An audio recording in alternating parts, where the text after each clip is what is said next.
एक बार फिर से अपने चैनल अचीवर @360 में आप लोगों का स्वागत है। जैसा कि हम लोग पिछले पार्ट में हमने आप लोगों को spectral series of hydrogen atoms के लिए वेव नंबर या जो वेव लेंथ होती है उसका प्रूफ किया था। उसके बाद में क्या होता है कि कुछ सीरीज में आप लोगों को कुछ सीरीज जो इंपॉर्टेंट है पढ़नी है, ठीक है, जिसमें कि आप लोगों का एक लाइमन सीरीज होता है, एक आपका होता है बाल्मर सीरीज, और एक आपका पास्चन सीरीज, एक आपका ब्रैकेट सीरीज, और एक आपका पीफन सीरीज। ठीक है, ये सीरीज आपके लिए बहुत इंपॉर्टेंट है। एग्जाम में इस पे क्वेश्चंस बहुत पूछे जाते हैं, हर जगह आपको ये क्वेश्चंस मिलेंगे। ठीक है, ये आपका देखो एक ग्राफ बनाया गया चार्ट पेपर है कि आपकी हर एक बुक में आपको ये देखने को चार्ट मिलेगा। ठीक है, इस चार्ट में आपको क्या करना है कि ये लाइमन सीरीज है, तो लाइमन सीरीज जैसे ही आपके माइंड में क्लिक होगा तो लाइमन सीरीज वो सीरीज होती है जहां पे इलेक्ट्रॉन्स हायर एनर्जी लेवल से ग्राउंड स्टेट या फर्स्ट एनर्जी लेवल पे इंसिडेंट या गिरता है, जंप करता है। when an electrons jump from higher energy level to the कहा ग्राउंड स्टेट या फिर लेवल वन सॉरी। ठीक है, कैसे भाई, देखो लाइमन सीरीज में आप ये कह सकते हो कि सेकंड से भी ग्राउंड पे आ सकता है, थर्ड से भी ग्राउंड पे आ सकता है, फोर्थ से भी ग्राउंड पे आ सकता है, सिक्स से भी ग्राउंड, फिफ्थ से भी, सेवन से, एट से, अडेड इंफिनिटी से भी ग्राउंड पे इलेक्ट्रॉन जंप कर सकता है। मतलब लाइमन सीरीज वो कहती है कि आपका इलेक्ट्रॉन्स हायर एनर्जी लेवल से लोअर एनर्जी लेवल पे या ग्राउंड स्टेट पे आएगा, और कहां से आएगा कि ये बात तो समझ में आ गई होगी। तो अगर मैं इसके क्वेश्चंस को प्रूव करूंगा, जो भी करूंगा अभी, तो लाइमन जैसे ही बात आएगी तो n1 हमेशा लाइमन के लिए 1 होता है। लाइमन सीरीज के लिए n1 की वैल्यू हमेशा 1 रहेगी। n2 फॉर द लाइमन 1 2 3 मतलब 1 नहीं 2 3 4 डैश इंफिनिटी हो सकता है, ये भी आगे हम आपको बताते हैं। ठीक है, सेकेंड आती है बाल्मर सीरीज। जो लाइमन सीरीज होती है वो याद रखना अल्ट्रा वायलेट जो रीजन होता है उसमें उसके लिए यूज होती है। अल्ट्रा वायलेट जो रेज होती है, अल्ट्रा वायलेट स्पेक्ट्रल लाइंस होती हैं, वहां पे लाइमन सीरीज इस रेंज में होती है। जो अल्ट्रा वायलेट रेंज होगी वो लाइमन सीरीज को कैलकुलेट करेगी। कैसे? देन आता है बाल्मर सीरीज। बाल्मर सीरीज में इलेक्ट्रॉन्स हायर एनर्जी लेवल से आपका एनर्जी लेवल 2 पे आएगा। कहां से? हायर एनर्जी लेवल, मतलब 3 से आ सकता है, 4 से आ सकता है, 5 से, 6 से, 7 से, आएगा कहां पे? 2 पे आएगा। ये लाइमन सॉरी बाल्मर सीरीज बोलता है। लाइमन अलग है, बाल्मर सीरीज अलग है। बाल्मर सीरीज में ये कहता है कि जब आपका इलेक्ट्रॉन हायर से आएगा, वो आएगा कहां पे? 2 पे आएगा। मतलब 3 से भी आ सकता है, 4 से भी आ सकता है, और आएगा किस पे? 2 पे। तो बाल्मर के लिए हमेशा n1 की वैल्यू 2 रहेगी। नेक्स्ट ऐसे ही पास्चन सीरीज आता है, फिर पास्चन सीरीज के लिए n की वैल्यू कितनी रहेगी? 3 रहेगी। ऐसे सिमिलरली n4 है ब्रैकेट्स के लिए, फिर पीफन में हमेशा n1 5 रहता है। जो आपकी बाल्मर सीरीज होती है वो विजिबल रेंज, देखिए यहाँ पे लिखा है विजिबल रेंज में यूज होती है। इसकी जो वेवलेंथ लाई करेगी वो विजिबल रेंज, जब समझ रहे हो, उसकी जो आपकी ये वेवलेंथ कैलकुलेट करोगे उसकी वेवलेंथ आएगी 4000 एंगस्ट्रॉम से लेके लगभग और लगभग जितनी आपकी विजुअल रेंज 8000 के बीच में ही रहेगी, विजुअल रेंज के बीच में ही रहती है। ठीक है, तो इसीलिए आप पाल्मर सीरीज पढ़ोगे। पास्चन सीरीज जो होगा उसकी वेवलेंथ 8000 से ज्यादा, तो यहाँ पे इंफ्रारेड, किसमें? इंफ्रारेड में लोगे। और ये आपको जब आपको ब्रैकेट सीरीज होगी वो फार इंफ्रारेड, मतलब थोड़ा इंफ्रारेड से ज्यादा। ठीक है, और यहाँ पे वेरी फार इंफ्रारेड, मतलब पीफन सीरीज जो होती हैं वेरी फार इंफ्रारेड के बीच में लाई करती हैं। समझ बात आ गई? तो ये सीरीज आपको समझ में आया। मतलब लाइमन सीरीज में जब कोई इलेक्ट्रॉन हायर एनर्जी लेवल से लोअर एनर्जी मतलब पहले पे गिरेगा तो ऐसी सीरीज आपकी लाइमन सीरीज होती है। और लाइमन सीरीज जो है वो आपकी विजुअल रेंज में होती है। ठीक है, सेकेंड आपकी बाल्मर सीरीज। बाल्मर सीरीज में हायर एनर्जी लेवल से इलेक्ट्रॉन हमेशा सेकेंड जब आपकी स्टेट पे गिरता है, सेकेंड लेवल पे गिरता है, तो वो सीरीज आपकी बाल्मर सीरीज। और बाल्मर सीरीज जो होती है वो आपकी विजुअल रेंज में आती है। ठीक, जैसे ही पास्चन सीरीज पे जाते हो, पास्चन सीरीज में इलेक्ट्रॉन कहीं से भी आएगा एक्साइटेड होके, मतलब जंप करेगा, गिरेगा, वो हमेशा तीसरे पे आता है जब गिरता है। चौथे, पांचवें, छठे से आपका जब भी तीसरे पे गिरेगा आके तो आपका वो पास्चन सीरीज हो जाएगा। सिमिलरली जब ब्रैकेट सीरीज की आप बात करोगे, सॉरी, जब ब्रैकेट सीरीज की बात करोगे तो इलेक्ट्रॉन आपका चौथे पे गिरेगा आके, और वो गिरे चाहे 5 से 6 से 7 से। क्लियर हो रहा है ना? ऐसे ही आप आगे बढ़ते चले जाओगे। पोस्ट मेरा मेन मोटिव ये है, मेन बताने का कारण ये है कि जब भी एग्जाम में पार्शियल सीरीज की बात करेगा, वो जिस भी लेवल की बात करेगा, लेकिन N1 हमेशा आपका लाइमन सीरीज के लिए 1 रहेगा। ठीक है, ऐसे ही N2 मतलब N1 हमेशा बाल्मर सीरीज के लिए 2 रहेगा, और ऐसे ही आप बढ़ते चले जाओगे, पार्शियल सीरीज के लिए N1 की वैल्यू हमेशा 3 रहेगी। ठीक है, ऐसे ही ब्रैकेट सीरीज, भाई इलेक्ट्रॉन्स गिरेगा कहीं से भी आके, 2 से भी गिर सकता है, 3 से भी लाइमन पे, लेकिन N1 हमेशा 1 रहेगा। क्लियर हुआ यहाँ तक की? ठीक है, अब हम लाइमन सीरीज, और मेन हमारा लाइमन और बामर सीरीज होता है आपके एग्जाम्स के लिए, पॉइंट ऑफ व्यू के लिए, और पीफन सीरीज, ये सब पढ़ेंगे, लेकिन मेन आपको इनके देखना क्वेश्चंस कैसे पूछेंगे हम प्रूव करते हैं। क्लियर हुआ कि लाइमन सीरीज क्या होता है, बाल्मर सीरीज क्या, वो पार्शियल सीरीज पॉज करके फिर से मेरे इस वीडियो को आप लोग समझोगे तो जरूर समझ में आएगा। अब हम लाइमन और बाल्मर सीरीज के लिए मैक्सिमम वेवलेंथ और मिनिमम वेवलेंथ का प्रूव करके आपको दिखाएंगे, कितनी लाई करती है, कैसे करते हैं, क्या करेंगे। उसके बाद आपका ये चैप्टर लगभग खत्म हो जाएगा, उसके फिर हम आपको न्यूमेरिकल्स अच्छे से करके बताएंगे। ठीक है, समझ बात आ रही है? ठीक है, देखिए लाइमन सीरीज है, लाइमन सीरीज के लिए मैक्सिमम और मिनिमम वेवलेंथ कैलकुलेट करेंगे। और लाइमन सीरीज किसके लिए यूज होगी? इंफ्रा मतलब लाइमन सीरीज कैसे कैलकुलेट करोगे, अभी मैं बताता हूँ। कि जैसे लाइमन सीरीज की बात करता हूँ, तो this series when electrons jump from higher energy level, या लिख देता हूँ, when electron jump from higher energy level to the lower और ग्राउंड स्टेट एनर्जी लेवल। ठीक है, energy level, this series are known as a Lyman series. मतलब Lyman series के लिए N1 की वैल्यू हमेशा 1 रहेगी, और N2 हमेशा आपका 1 भी हो सकता है, सॉरी 1 बोल रहा हूँ, 2 भी हो सकता है, 3 भी हो सकता है, 4 भी, 5 डैश इनफिनिटी भी हो सकता है। ठीक है, ये तो आपने कंडीशन समझ ली लाइमन सीरीज की। ठीक है, अब आपको क्या करना है, लाइमन सीरीज जब आप कैलकुलेट करोगे तो देखो कैसे करोगे। यहाँ पे हेडिंग आपको लगानी है लाइमन सीरीज के लिए। लाइमन सीरीज के लिए हेडिंग क्या लगानी है कि for minimum wavelength, for minimum wavelength. ठीक, वेवलेंथ मिनिमम कैसे कैलकुलेट करोगे, ये बात याद रखना है। ठीक है, और भी एक चीज याद रख लो, और भी एक चीज याद ये रखनी है, ये आपकी क्या होगी, अल्ट्रा वायलेट या यूवी रेज के लिए यूज होती है। मतलब इनकी रेंज जो होती है, यूवी रेज की जो वेवलेंथ लाइट होती है उनके बीच लाई करती है। ठीक, कैसे कैलकुलेट करोगे, जब भी आपको मिनिमम बोले, क्या करें क्वेश्चन में मिनिमम बोले, तो आप क्या करना है कि लाइमन के लिए N1 तो हमेशा 1 रहेगा ही। ठीक, और N2 हमेशा कितना रहेगा जब मिनिमम बोलोगे, 2 रहेगा। अब हमने आपको lambda 1 by lambda equal to formula पढ़ाया था, आर रेडबर्ग कांस्टेंट था 1 अपॉन N1 का स्क्वायर माइनस 1 बाई N2 का स्क्वायर, ये तो पढ़ाया था।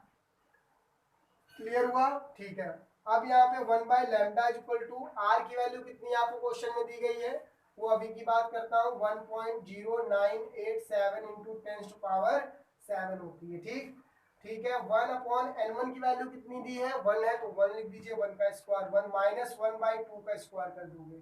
क्लियर हुआ यहाँ तक? ठीक है, 1 by lambda equal to 1.0987 into 10 to power 7, और यहाँ पे 1 बाई 1 माइनस 1 बाई 4 हो जाएगा। यहाँ तक कोई दिक्कत नहीं ना?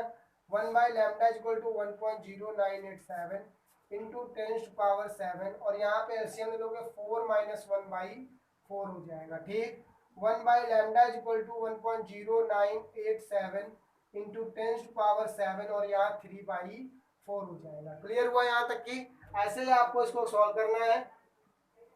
1 बाई लैम्डा इक्वल टू, अब क्या करना है कि रुक जाओ, मुझे तो लैम्डा चाहिए तो इसको जस्ट अपोजिट कर दो, मतलब 4 ऊपर चला जाएगा और ये 1.0987 इंटू 10⁻7 आ जाएगा अपॉन में, और ये 3 नीचे हो जाएगा। जब इस नंबर को आप लोग सॉल्व करोगे, लैम्डा इज इक्वल टू देखो 4 इंटू 10⁻⁻7 ऊपर हो जाएगा अपॉन 1.0987 इंटू 10 आपका हो जाएगा, 10 के ऊपर चला गया ये 3 हो जाएगा। इसको जब आप लोग सॉल्व करोगे तो 0.912 अप्रोक्सीमेटली आएगा 10⁻⁻7। ये पॉइंट हटाओगे उधर चला जाएगा तो 912 इंटू 10⁻⁻10 हो जाएगा। तो लैम्डा इज इक्वल टू आ जाएगा 912 एंगस्ट्रॉम। ठीक है, ये वैल्यू आपकी होती है minimum wavelength for the Lyman series. ये आपका आंसर याद रखना है, एकदम से याद रखना है कि 912 एंगस्ट्रॉम वेवलेंथ जो होती है वो लाइमन सीरीज के लिए होती है। किसके लिए होती है? लाइमन सीरीज के लिए। क्लियर हुआ, समझ में आया कि जब भी आपकी मिनिमम वेवलेंथ लाइमन तो n1 हमेशा 1, n2 कितना रखना है? 2 रखना है। उसके बाद आपको सॉल्व करना है, लैम्डा आ जाएगा 912 एंगस्ट्रॉम। क्लियर हुआ। अब मैक्सिमम वेवलेंथ कैलकुलेट इसकी कर लेते हैं कि मैक्सिमम वेवलेंथ इसकी कितनी होती है, वो आपको हम बताते हैं कैलकुलेट करके। ठीक है, तो ये मिनिमम थी, अब मैक्सिमम देखो कैसे करोगे। रफ करता हूँ इसको, यहाँ पे नोट कर लीजिएगा पॉज करके, जहाँ पे समझ में ना आए कमेंट करिएगा, वहां पे मैं आपको बता दूंगा। ठीक है, अब यहाँ पे डालना है फॉर मैक्सिमम वेवलेंथ। ठीक है, मैक्सिमम अगर आप लोगों को वेवलेंथ देखनी है या मैक्सिमम वेवलेंथ करनी है, वो कैसे करोगे? वो आपको जब भी मैक्सिमम की बात करेगा तो n1 तो हमने कहा लाइमन का वर्ड जैसे ही आएगा तो n1 हमेशा 1 ही रहेगा। ठीक है, क्योंकि ग्राउंड स्टेट पे ही इलेक्ट्रॉन एक्साइट या जंप करेगा ऊपर से, तो ग्राउंड स्टेट पे ही आएगा। ठीक, तो n1 हमेशा लाइमन के लिए, अल्ट्रा वायलेट रेज की लाइमन सीरीज मतलब इनके बीच में लाई करती है। और फॉर मैक्सिमम वेवलेंथ n1 की वैल्यू कितनी हो गई? 1। और जब n2 आप यहाँ पे लोगे तो इन्फिनिटी लोगे। कितनी लोगे? Infinity. n2 for the Lyman series में मैक्सिमम वेवलेंथ अगर आपको कैलकुलेट करनी है तो उसके लिए आप लोग क्या करोगे? ये लोगे। समझ में आ गई बात? अब फिर वही फॉर्मूला जो आप लोगों को पढ़ाया, 1 by lambda equal to R bracket में 1 अपॉन n1 का स्क्वायर माइनस 1 बाई n2 का स्क्वायर। बताया था कि फॉर्मूला लर्न रखना है। ठीक, 1 by lambda equal to R bracket में 1 अपॉन n1, n1 की वैल्यू कितनी दी गई तुम लोगों को? 1 दी गई। तो 1 का स्क्वायर 1 ही होता है, माइनस यहाँ तो इन्फिनिटी है, इसका स्क्वायर कर लीजिए। उसका स्क्वायर करने की कोई मतलब ही नहीं होगा क्योंकि 1 बाई 1 हो जाएगा। अब इसको लैम्डा में चाहिए होगा तो 1 बाई आर, मतलब अगर मुझे लैम्डा चाहिए तो lambda equal to 1 by R हो जाएगा। यहाँ तक समझ बात आ गई? Lambda equal to 1 upon 1.0987 into 10⁻, ये 7 हो जाएगा। अब क्या करोगे? इस वैल्यू को ऊपर लेके जाओगे तो लैम्डा इक्वल टू आपका हो जाएगा 1 अपॉन 1.0987 इंटू 10⁻7।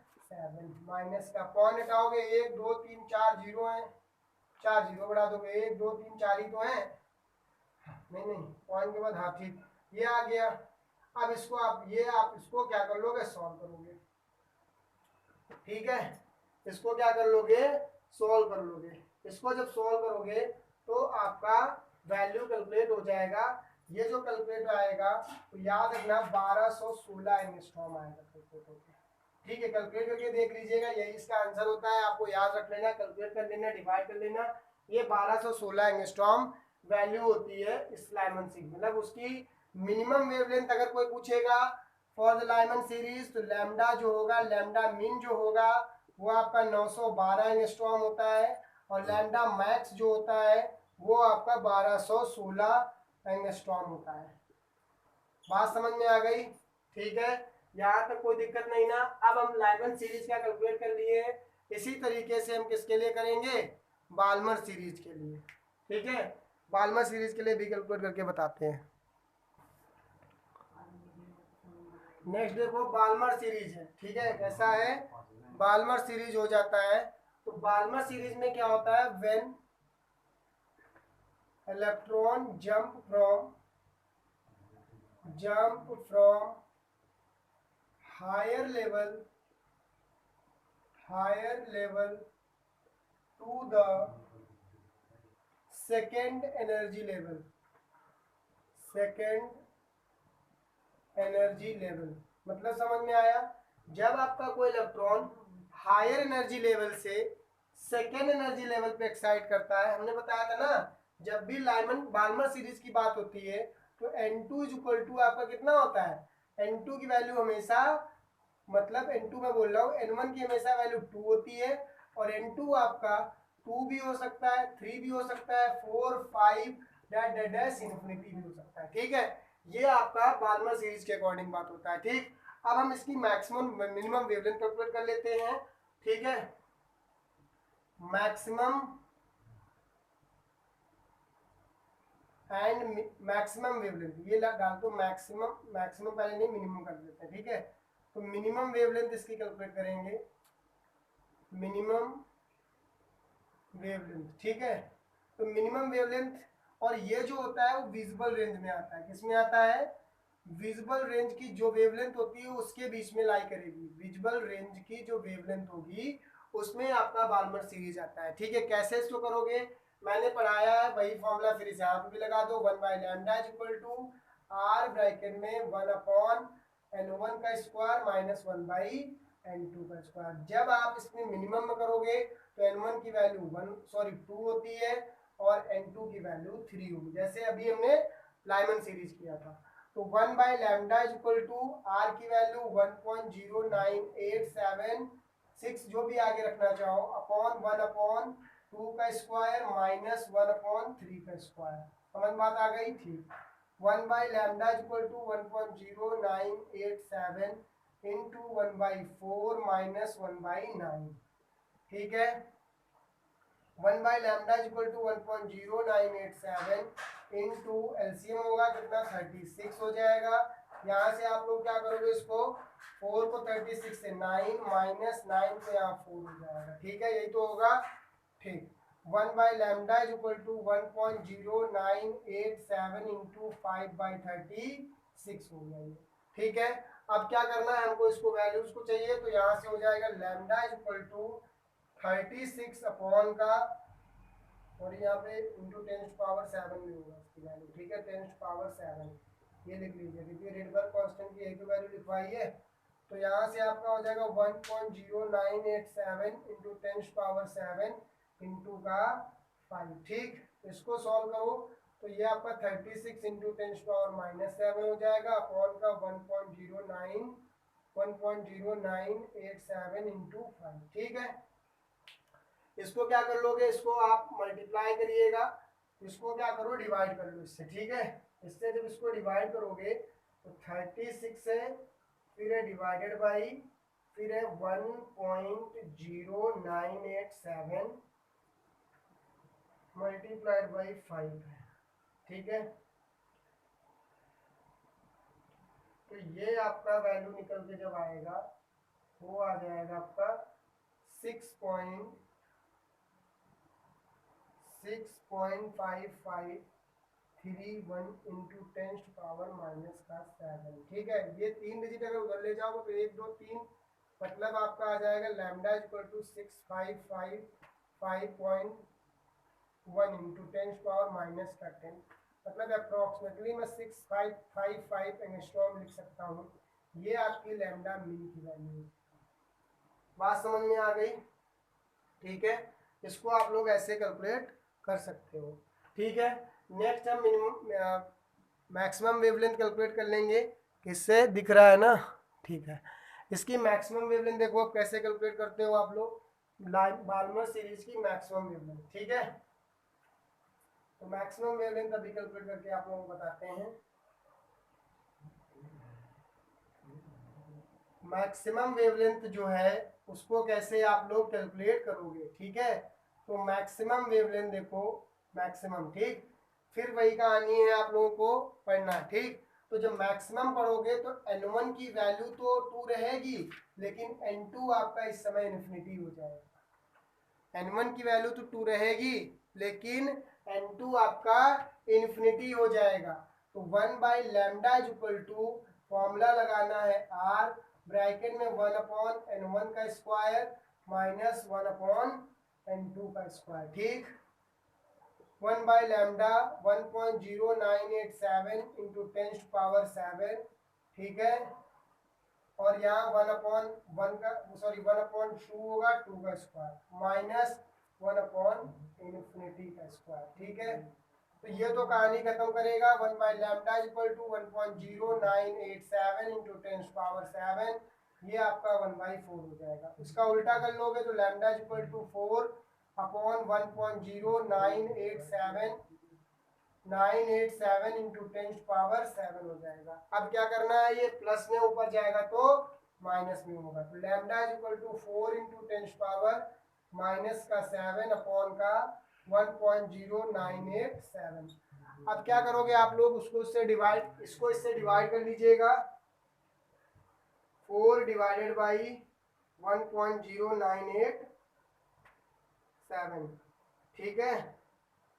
तो इस समय तो इसका ये दिक्कत होता है, एक चीज देखो 3.6406 इंटू 10⁻⁻7, ये मिनिमम हो गया है। तो लैम्डा इज इक्वल टू 912 आ गया था, ठीक। तो इसको अगर मैं 3 डिजिट उधर ले जाऊंगा 3640.6 इंटू 10⁻⁻10 हो जाएगा। तो लैम्डा इक्वल टू आ जाएगा 3640, ठीक है, 3640 एंगस्ट्रॉम लिख देना। ये आपकी वेवलेंथ आ गया। तो इसमें तो कम आ रहा है, उसमें मैक्सिमम। तो ये याद करना, ये वाला मिनिमम आया है आपका, और जो अभी इसके पहले था वो आपका क्या हो जाएगा, मैक्सिमम। क्योंकि 3640 है, वो 6565 आया था। बात समझ में आ गई। तो ये आपका क्या हो जाएगा, मिनिमम, और वो वाला आपका क्या हो जाएगा, मैक्सिमम। एक बार देखता हूँ, लेकिन इसको कर लीजिएगा, ठीक है। अब नेक्स्ट पार्ट में आपको हम इसके न्यूमेरिकल्स करके, ये जो दोनों क्वेश्चंस करवाए हैं लाइमन और बाल्मर के लिए, इन क्वेश्चंस को जरूर मैक्सिमम और मिनिमम वेवलेंथ एग्जाम में पूछी जाती है कि किसके लिए कैसे कैलकुलेट करोगे। नेक्स्ट पार्ट में हम इसके लिए अब पार्ट्स में न्यूमेरिकल्स को लेके आएंगे, ठीक है। पढ़ते रहिए, एंजॉय करते रहिए, चैनल को शेयर और सब्सक्राइब करते रहिए, अच्छे से पढ़ते रहिए। कोई भी दिक्कत हो तो जरूर कमेंट करिएगा, समझ में आ रहा है तो वो भी कमेंट करिएगा। Okay bye, take care.